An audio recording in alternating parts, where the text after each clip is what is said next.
Patiently waiting si Phoenix Fuel Masters head coach Ariel Vanguardia sa posibleng breakout game at performance ng kanyang mga big men sa ongoing PBA Filipino Cup. Aminado si Vanguardia na malakas ang kanilang backcourt, pero tila hindi nakakasabay ang kanyang frontcourt pagdating sa pagharap sa ibang koponan.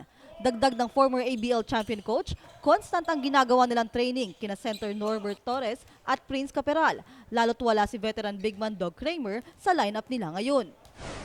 Well, yun nga, yung big namin talaga nag-i-invest kami dito kay Norbert at saka kay Prince na,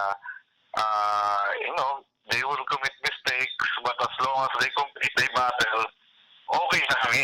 Na mag-rebound sila, na, lumipensa sila ng mga picks ng kabila and then bonus na pag nakascore sila. Ngayong Mayo nang makuha nila si Torres, nakasalukuyang nag-a-average ng 5 points at 4 rebounds per game.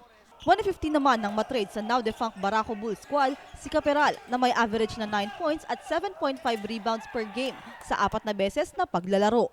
Para kay Vanguardia, magandang experience na makasabay ang kanyang young frontcourt sa mga veteranong bigs ngayong Philippine Cup para mas mapalakas nila ang koponan sa mga susunod na conference ngayong season.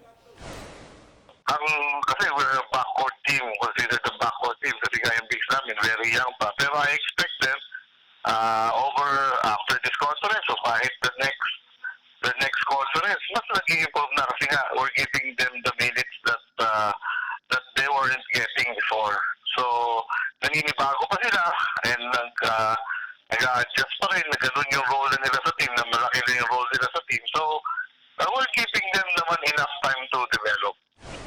Maliban naman kina Torres at Caperal, isa sa mga dinedevelop ng Fuel Masters si 6'6" center Michael Miranda na nakuha ng team mula sa San Sebastian Stags. Kay Asuncion, PTV Sports.